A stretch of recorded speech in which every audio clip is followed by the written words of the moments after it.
तो students start करते हैं हम अपना आज का लेक्चर। तो सबसे पहले हम ये देख लेते हैं कि प्रीवियस लेक्चर में हमने क्या पढ़ा था। तो प्रीवियस लेक्चर में हमने ये देखा था कि अगर कोई से भी दो चार्जेस होते हैं, अगर तो वो लाइक चार्जेस होते हैं तो वो एक दूसरे को क्या करते हैं, रिपेल करते हैं, और अगर अनलाइक चार्जेस होंगे तो वो एक दूसरे को अट्रैक्ट करेंगे।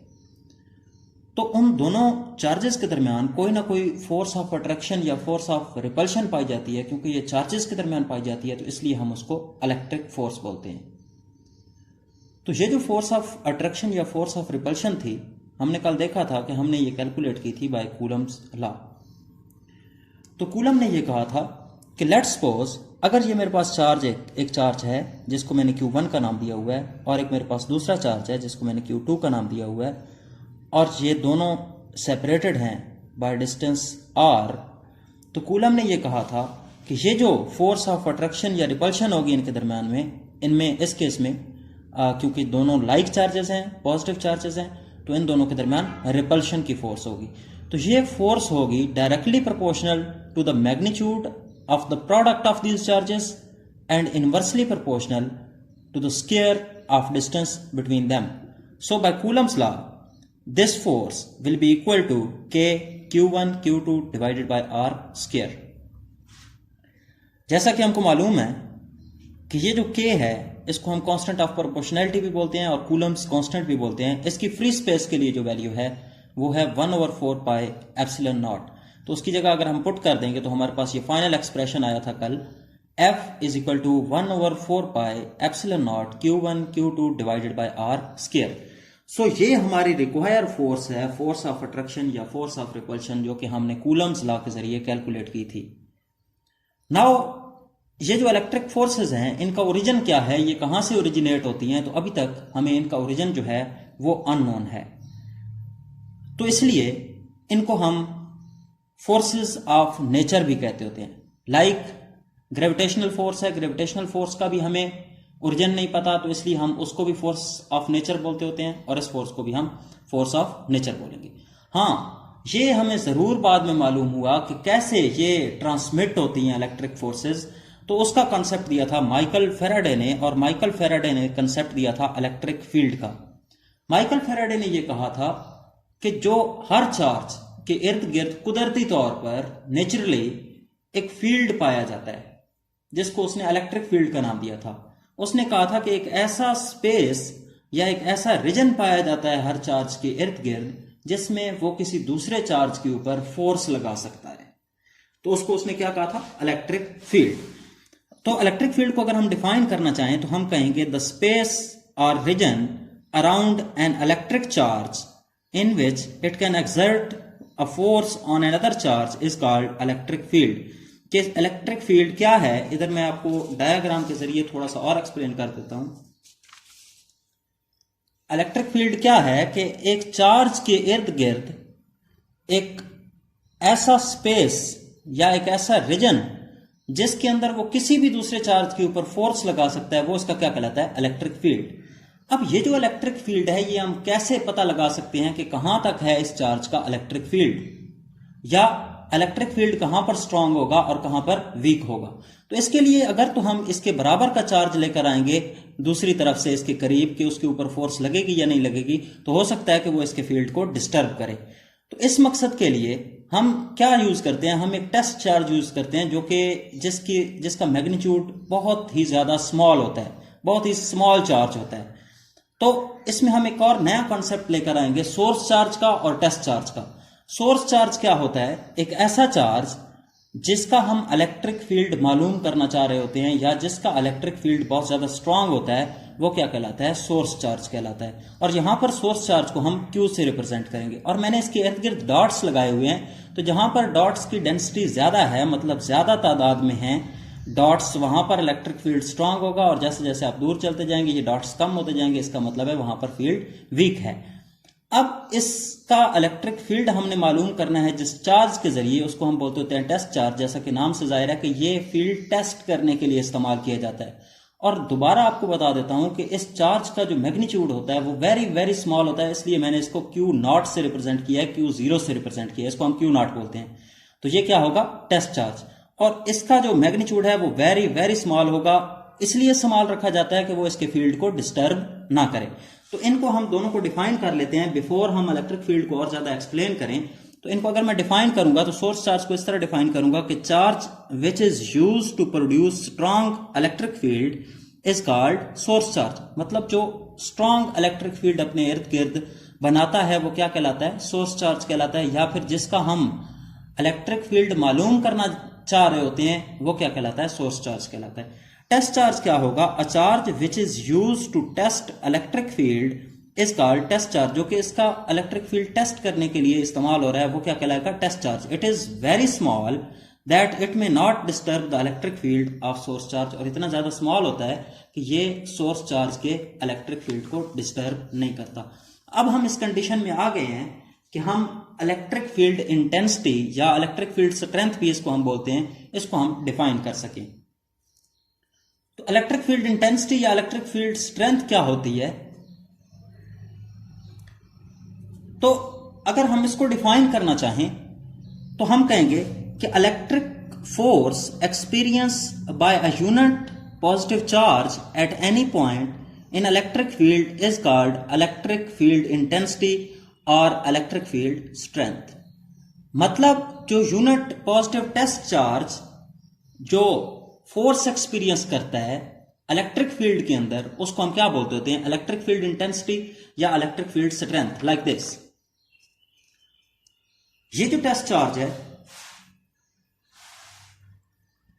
इसको जब हम इस सोर्स चार्ज के फील्ड के अंदर लेकर जाएंगे तो इसके ऊपर एक इलेक्ट्रिक फोर्स लगना स्टार्ट होगी, जाहिर सी बात है। और हां, इसमें एक और बात नोट रखें कि ये जो टेस्ट चार्ज होगा ये हमेशा पॉजिटिव चार्ज होगा। ये हमेशा क्या होगा, पॉजिटिव चार्ज होगा। अब क्योंकि ये भी पॉजिटिव चार्ज है, ये भी पॉजिटिव चार्ज है, और आपको पता है कि लाइक चार्जेस एक दूसरे को क्या करते हैं, रिपेल करते हैं। तो जो ही ये इसके फील्ड में एंटर होगा तो ये वाला चार्ज इस चार्ज के ऊपर फोर्स लगाएगा और ये वाला चार्ज इस चार्ज के ऊपर फोर्स लगाएगा। तो एक फोर्स ऑफ रिपल्शन लगना स्टार्ट हो जाएगी। तो ये जो पॉजिटिव टेस्ट चार्ज के ऊपर फोर्स ऑफ रिपल्शन लगती है वो क्या कहलाती है, इलेक्ट्रिक फील्ड इंटेंसिटी कहलाती है। तो force per unit test charge, अगर हम इसको सिंपल वर्ड्स में बोलें तो force per unit test charge is called electric field intensity.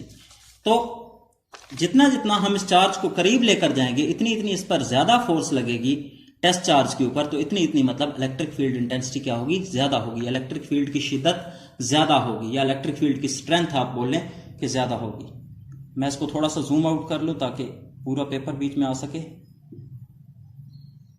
नहीं, अच्छा, तो मैथमेटिकली हम इसको इस तरह लिख सकते हैं कि electric field is equal to force per unit test charge.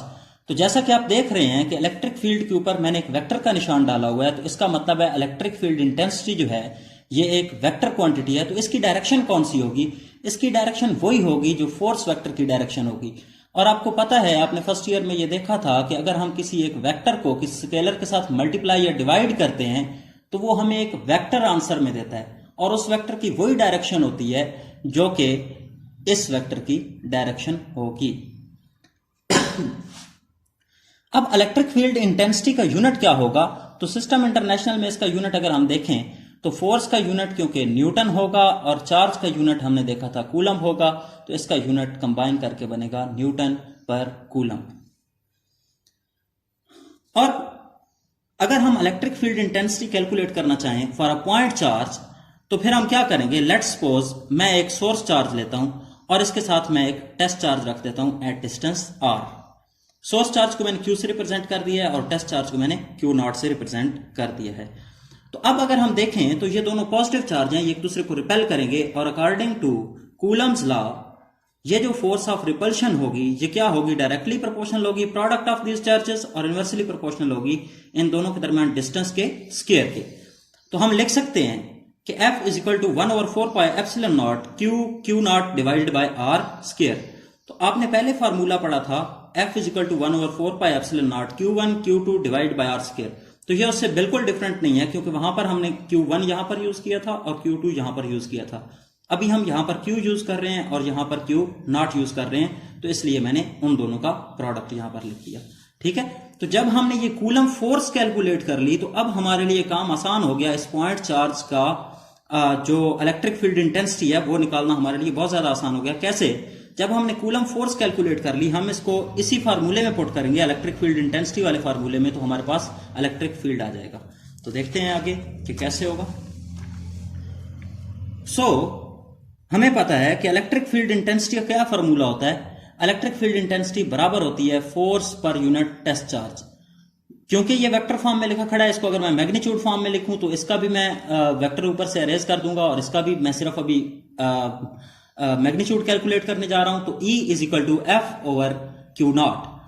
तो कूलम फोर्स का यहां पर आप अपने जो वैल्यू निकाली थी वो पुट कर दें।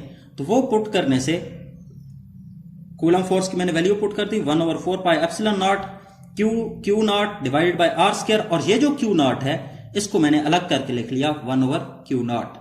अब इस क्यू नॉट को मैंने क्यू नॉट के साथ कैंसल आउट कर दिया, तो मेरे पास जो एक्सप्रेशन आया electric field intensity due to point charge का, वो आ गया E is equal to 1/4 pi epsilon naught Q divided by R square.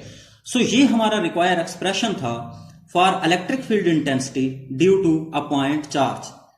अब इसी को अगर मैं वेक्टर फॉर्म में लिखूं तो जब मैं इसके ऊपर वेक्टर डालूंगा तो मुझे साथ जाहिर सी बात है मैग्नीट्यूड ये तो हमने निकाला था, तो मैग्नीट्यूड के साथ साथ मुझे डायरेक्शन भी डिनोट करना पड़ेगी। तो अगर डायरेक्शन के लिए मैं देखूं, मैंने यहां पर आर यूनिट वेक्टर लगाया है, तो कैसे E आर की डायरेक्शन में होगा, तो यहां पर फिगर से देख लेते हैं। तो क्यू नॉट के ऊपर फोर्स लगाएगा और क्यू नॉट क्यू के ऊपर फोर्स लगाएगा, क्योंकि कूलम फोर्स जो होती है ये म्यूचुअल होती है। क्योंकि ये एक ग्रेटर चार्ज है तो ये अपनी जगह चेंज नहीं करेगा, तो ये इसके ऊपर जब फोर्स लगाएगा तो इसको रिपेल करेगा, तो ये चार्ज इस तरफ मूव करेगा। फिलहाल ये रेस्ट की हालत में, लेकिन ये इस तरफ मूव कर सकता है, ठीक है। तो आर की डायरेक्शन क्या होगी? आर की डायरेक्शन ये होगी, क्योंकि हमने फर्स्ट ईयर में भी देखा था कि जिस तरफ हम डिस्प्लेसमेंट कवर कर रहे होते हैं उसी तरफ हमारे डिस्प्लेसमेंट वेक्टर की डायरेक्शन होती है। तो इसी तरह इसकी ये वाली डायरेक्शन होगी, और फोर्स भी क्योंकि इसी तरफ लग रही है तो हमने पहले ही कह दिया था कि जिस तरफ फोर्स की डायरेक्शन होगी उसी तरफ इलेक्ट्रिक फील्ड इंटेंसिटी की भी डायरेक्शन होगी। तो इसका मतलब है ये आर यूनिट वेक्टर डायरेक्शन में इलेक्ट्रिक फील्ड भी पॉइंट करेगा। नाउ ये जो इलेक्ट्रिक फील्ड इंटेंसिटी है ये किस किस चीज पर डिपेंड कर रही है, तो ये आपको याद रखने की जरूरत नहीं है, बल्कि आपको अगर ये वाला फार्मूला आता है तो आप देखें यहां पर कि electric field is directly proportional to charge, कि जितना जितना चार्ज ज्यादा होगा इतना इतना उसका इलेक्ट्रिक फील्ड भी ज्यादा होगा, जितना जितना डिस्टेंस ज्यादा होगा, क्योंकि electric field is inversely proportional to R square. So जितना जितना आर ज्यादा होगा, मतलब फासला हम बढ़ाते चले जाएंगे, इतना इतना इलेक्ट्रिक फील्ड कम होना शुरू हो जाएगा। और E is inversely proportional to epsilon naught, मतलब मीडियम पर भी डिपेंड करेगा कि हम मीडियम कौन सा यूज कर रहे हैं। तो ये वेरी इंपॉर्टेंट एमसीक्यूज है, E is inversely proportional to R square, क्योंकि ये इस तरह एमसीक्यूज आ जाता होता है कि कौन सा एक्सप्रेशन करेक्ट है। E is directly proportional to 1/r, E is directly proportional to 1/r square, E is directly proportional to 1/r cube, E is directly proportional to 1/r power 4। तो आपने कौन सा एक्सप्रेशन लगाना है? E is directly proportional to 1/r square। तो अब हम इनका कंपैरिजन कर लेते हैं कि यहां तक हमने दो फार्मूले ड्राइव कर लिए। एक हमने कूलम फोर्स का फार्मूला ड्राइव किया, F is equal to 1/4 pi epsilon naught Q1 Q2 divide by R square, और ये कब है? जब चार्जेस फ्री स्पेस में पड़े हुए होते हैं। और इलेक्ट्रिक फील्ड का भी हमने पॉइंट चार्ज के लिए एक्सप्रेशन कैलकुलेट कर लिया, और वो था 1/4 pi epsilon naught Q divided by R square. तो अगर आप एक बात नोट करें तो इनमें एक कॉमन बात भी है और वेरी इंपॉर्टेंट बात है कि फोर्स भी इनवर्सली प्रोपोर्शनल है आर स्क्वायर के, और इलेक्ट्रिक फील्ड भी इनवर्सली प्रोपोर्शनल है आर स्क्वायर के। मतलब कि अगर आप चार्ज से दूर होते चले जाएंगे या चार्जेस के दरमियान फासला बढ़ाते चले जाएंगे तो फोर्स भी कम होगी और इलेक्ट्रिक फील्ड भी कम होगा। कितनी कम होगी ये भी कभी कभी एमसीक्यूज में आ जाता होता है, या तो ये आ जाता होता है कि एक्सप्रेशन कौन सा करेक्ट है, या इस तरह भी आ जाता होता है कि अगर आप आर को 2 गुना कर दें, मतलब 2r कर दें, तो आपकी फोर्स पर क्या फर्क पड़ेगा या E पर क्या फर्क पड़ेगा। तो यहां पर आप देख रहे हैं कि अगर हम R को 2 गुना कर दें तो आपका जो इलेक्ट्रिक फील्ड और इलेक्ट्रिक फोर्स है ये 4 गुना कम हो जाएगी, क्योंकि ये आर स्क्वायर के इनवर्सली प्रोपोर्शनल है। अब यहां तक तो हमने इलेक्ट्रिक फील्ड, पॉइंट चार्ज के इलेक्ट्रिक फील्ड को कैलकुलेट करने का तरीका सीख लिया, लेकिन इसको अगर हम विजुअलाइज करना चाहें कि इलेक्ट्रिक फील्ड की डायरेक्शन कौन सी होगी और इलेक्ट्रिक फील्ड की कहां पर स्ट्रेंथ ज्यादा होगी और कहां पर स्ट्रेंथ कम होगी। तो इसका कॉन्सेप्ट भी दिया था माइकल फैराडे ने, उसने कॉन्सेप्ट दिया था इलेक्ट्रिक फील्ड लाइंस का। तो इलेक्ट्रिक फील्ड लाइंस देखते हैं कि क्या होती हैं। तो इसकी डेफिनेशन पर सबसे पहले गौर कर लेते हैं। तो path followed by test charge in an electric field is known as electric field line. कि टेस्ट चार्ज जो पाथ फॉलो करता है, जब उसके ऊपर फोर्स लगती है, तो जो वो पाथ फॉलो करता है, अगर उसके ऊपर हम लाइन लगाएं तो वो क्या कहलाएगी, इलेक्ट्रिक फील्ड लाइन। अब हम करेंगे क्या, हम कोई सा भी एक चार्ज लेंगे जिसका हम इलेक्ट्रिक फील्ड मालूम करना चाह रहे हैं, उसके इर्द गिर्द हम ज्यादा सारे टेस्ट चार्ज रख देंगे, तो वो उन टेस्ट चार्ज के ऊपर फोर्स लगाएगा और उनको रिपेल करेगा या अपनी तरफ अट्रैक्ट करेगा। तो वो जो टेस्ट चार्ज पाथ फॉलो कर रहे होंगे वहां पर हम लाइनें लगा देंगे और वो हमारी क्या कहलाएंगी, इलेक्ट्रिक फील्ड लाइंस। और साथ साथ हम इनकी प्रॉपर्टीज भी देखते जाएंगे कि इलेक्ट्रिक फील्ड लाइंस कैसे हमें फील्ड की स्ट्रेंथ बता रही होती हैं या कैसे फील्ड की डायरेक्शन को नोट आउट कर रही होती हैं। तो लेट्स सपोज फर्ज कर लें, पहले सबसे पहले हम लेते हैं एक positive charge, electric field lines due to a positive point charge. तो हमने एक पॉजिटिव पॉइंट चार्ज ले लिया जिसका हम इलेक्ट्रिक फील्ड लाइंस लगाना चाह रहे हैं। तो इसके इर्द गिर्द हमने सबसे पहला स्टेप क्या किया कि हमने इसके इर्द गिर्द कुछ टेस्ट चार्ज रख दिए। अब क्योंकि टेस्ट चार्ज के ऊपर मैंने कहा था हमेशा क्या होगा, पॉजिटिव चार्ज होगा, तो पॉजिटिव पॉजिटिव को क्या करेगा, रिपेल करेगा। तो ये इसको इस तरफ रिपेल करेगा, इसको इस तरफ रिपेल करेगा, इसको इस तरफ, इसी तरह ये सबको रिपेल करेगा, अपने से दूर भगाएगा। तो अगर मैं इनका जो ये पाथ फॉलो कर रहे हैं उनके ऊपर अगर लाइंस लगाऊं तो वही क्या बन जाएगी, इलेक्ट्रिक फील्ड लाइंस। तो यहां पर अगर आप गौर करें तो इनकी इलेक्ट्रिक फील्ड लाइंस किस तरफ हैं, जिस तरफ ये जा रहे हैं, जो ये पाथ फॉलो कर रहे हैं, तो इनके इलेक्ट्रिक फील्ड की डायरेक्शन क्या होगी, रेडियली आउटवर्ड होगी, मतलब बाहर की जानिब होगी। और जहां पर इलेक्ट्रिक फील्ड लाइंस बहुत ज्यादा क्लोज होंगी, मतलब अगर मैं एक छोटा सा पीस ऑफ पेपर लेता हूं और वो यहां पर रखता हूं इसके परपेंडिकुलर, तो उसमें से दो फील्ड लाइन पास करेंगी, इसका मतलब है यहां पर फील्ड स्ट्रांग है। लेकिन अगर वही पीस ऑफ पेपर मैं यहां पर रखूंगा तो उसमें से एक पास करेगी, मतलब यहां पर फील्ड वीक है।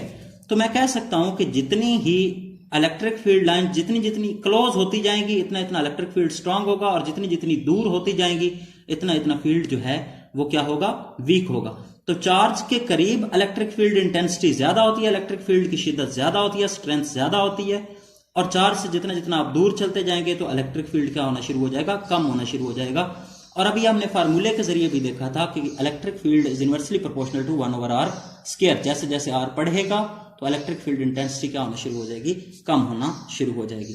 तो पॉजिटिव चार्ज के लिए electric field lines outward point करेंगी। सो आगे देखते हैं नेगेटिव चार्जेस के लिए। So electric field lines of negative point charge, तो हमने एक नेगेटिव पॉइंट चार्ज रखा, उसके इर्द गिर्द हमने ज्यादा सारे टेस्ट चार्ज रख दिए। अब टेस्ट चार्ज के ऊपर मैंने कहा कौन सा चार्ज होता है, पॉजिटिव। तो ये नेगेटिव उनको क्या करेगा, क्योंकि अनलाइक चार्जेस हैं, तो ये उनको क्या करेगा, अपनी तरफ अट्रैक्ट करेगा। और जब ये अट्रैक्ट करेगा तो ये वाला ये पाथ फॉलो करेंगे ये, और जब ये पाथ फॉलो करेंगे तो हम अगर इन पाथ्स के ऊपर लाइनें लगाएं तो ये कुछ इस तरह से बनेगा। और अगर आप गौर से देखें तो ये पाथ इनवर्ड कवर कर रहे हैं। तो जो इलेक्ट्रिक फील्ड लाइंस होगी फॉर नेगेटिव पॉइंट चार्ज वो किस तरफ पॉइंट करेंगी, इनवर्ड पॉइंट करेंगी। नाउ अब हम ले लेते हैं दो पॉजिटिव चार्ज, मतलब लाइक चार्जेस। अगर हम लाइक चार्जेस लेंगे तो इनकी ये इलेक्ट्रिक फील्ड लाइंस जो होंगी ये कर्व होंगी। कैसे कर्व होंगी, अगर मैं फर्ज कर लें यहां पर पॉजिटिव टेस्ट चार्ज रखता हूं तो वो कौन सा पाथ फॉलो करेगा, ये इसको रिपेल करेगा बिल्कुल स्ट्रेट। तो ये स्ट्रेट नहीं जा सकता, क्यों नहीं जा सकता, क्योंकि ये वाला चार्ज भी उसके ऊपर कोई ना कोई फोर्स लगाएगा। तो ये इस तरफ फोर्स लगाएगा, ये इस तरफ फोर्स लगाएगा, तो वो एक कर्व पाथ फॉलो करेगा इस तरह, ठीक है। तो ये जो पाथ फॉलो करेगा यहीं पर ये मैं लाइन लगा दूंगा और ये क्या बन जाएगी, इलेक्ट्रिक फील्ड लाइन बन जाएगी। तो अगर हम दो पॉजिटिव चार्जेस लेते हैं और उनकी इलेक्ट्रिक फील्ड लाइंस ड्रा करते हैं तो वो एक दूसरे को रिपेल करते हुए नजर आते हैं, जैसे ये लाइनें एक दूसरे को रिपेल कर रही हूं। और ये कर्व पाथ फॉलो करेगा टेस्ट चार्ज, मतलब इसकी इलेक्ट्रिक फील्ड लाइंस क्या होंगी, कर्व होंगी। लेकिन इसमें एक मेन पॉइंट ये भी है कि यहां पर ये जो दरमियान वाला रीजन होता है इसको हम बोलते होते हैं जीरो फील्ड रीजन। तो यहां पर कोई फील्ड होता ही नहीं है। कैसे नहीं होता, मसलन मैं यहां पर अगर टेस्ट चार्ज रखता हूं तो ये भी इसको रिपेल करेगा, ये भी इसको रिपेल करेगा। तो दोनों बराबर की फोर्सेस लगाएंगे तो टेस्ट चार्ज किधर जाएगा, नेट जो फोर्स होगी वो क्या हो जाएगी, zero.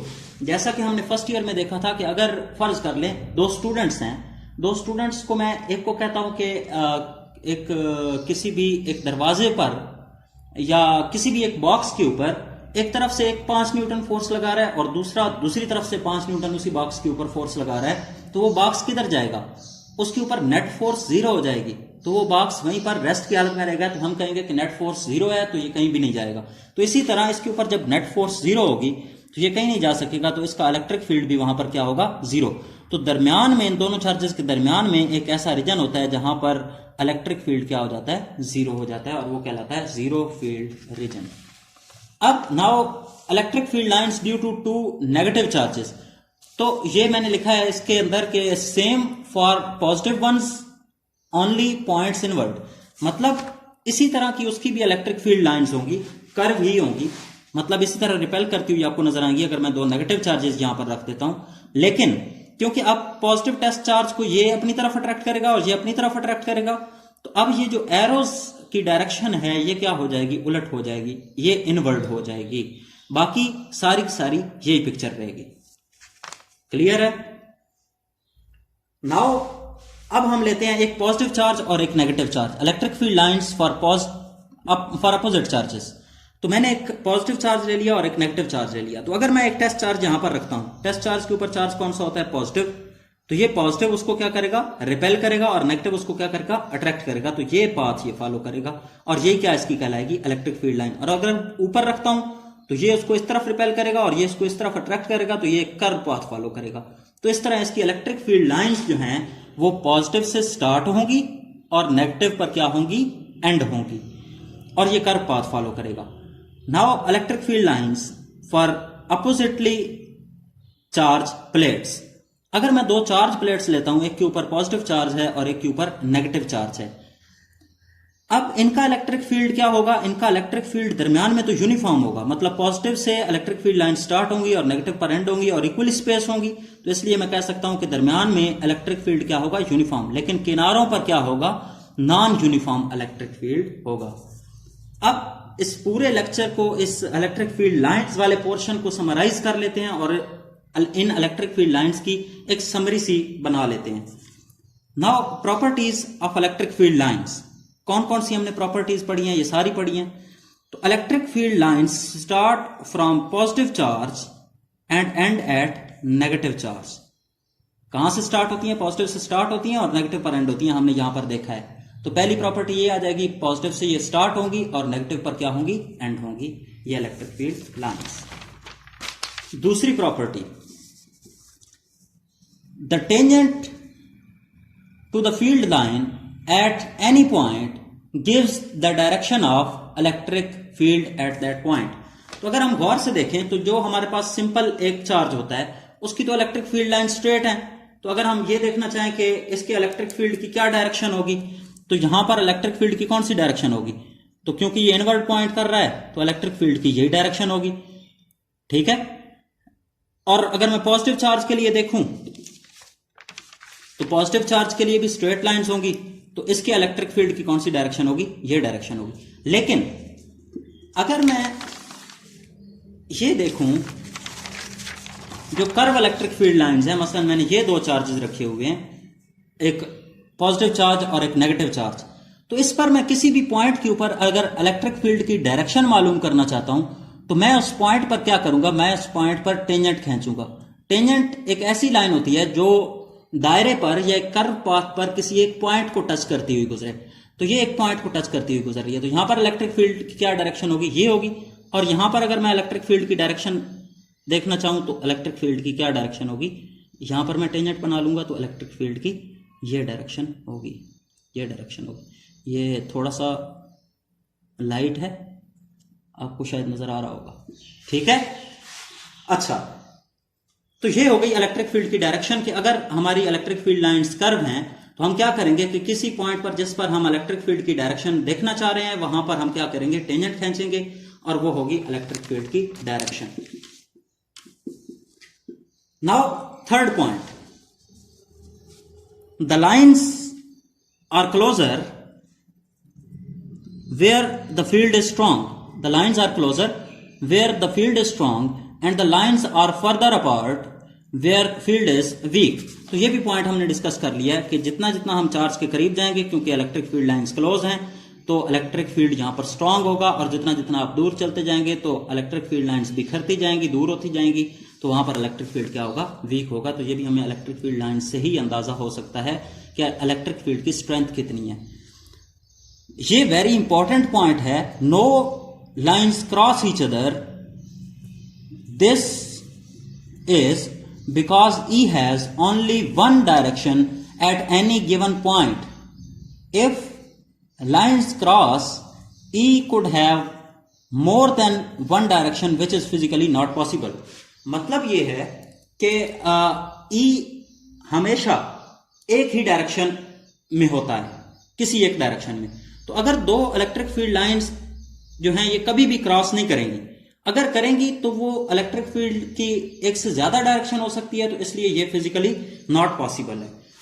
Last point, electric field lines are imaginary, कि ये जो इलेक्ट्रिक फील्ड लाइंस होती हैं ये रियल नहीं होती, ये हम सिर्फ और सिर्फ विजुअली इलेक्ट्रिक फील्ड को देखने के लिए हम इलेक्ट्रिक फील्ड लाइंस का कॉन्सेप्ट यूज करते हैं। और ये नहीं समझना कि ये इलेक्ट्रिक फील्ड लाइंस इतनी ही होंगी, कि मैंने ये 5-7 ड्रॉ कर दी हैं तो इतनी ही इलेक्ट्रिक फील्ड लाइंस होंगी। ये इलेक्ट्रिक फील्ड लाइंस इनफाइनाइट हो सकती हैं, क्योंकि हमने सिर्फ इसको विजुअलाइज किया हुआ है, और यहां पर मैंने 2 डायमेंशन में बनाई हैं ये इलेक्ट्रिक फील्ड लाइंस। हालांकि यहां बाहर की जानिब भी ये निकल रही होंगी और नीचे की जानिब भी जा रही होंगी, मतलब चार्ज के स्फेरिकली 3 डायमेंशन में सारी की सारी ये इलेक्ट्रिक फील्ड लाइंस होंगी, और ये अनगिनत इलेक्ट्रिक फील्ड लाइंस होंगी, मतलब इनफाइनाइट इलेक्ट्रिक फील्ड लाइंस होंगी। तो यहां तक आज हमने क्या पढ़ा, हमने आज इलेक्ट्रिक फील्ड को डिस्कस किया, इलेक्ट्रिक फील्ड इंटेंसिटी देखी, कहां पर ज्यादा होगी कहां पर कम होगी, और इलेक्ट्रिक फील्ड को हम कैसे विजुअलाइज करते हैं इलेक्ट्रिक फील्ड लाइंस के जरिए, और इलेक्ट्रिक फील्ड लाइंस की हमने प्रॉपर्टीज को यहां पर देखा। तो इंशाल्लाह कल हम स्टार्ट करेंगे एप्लीकेशन आगे कूलम्स लॉ की, ठीक है। तो कल तक के लिए अल्लाह हाफिज।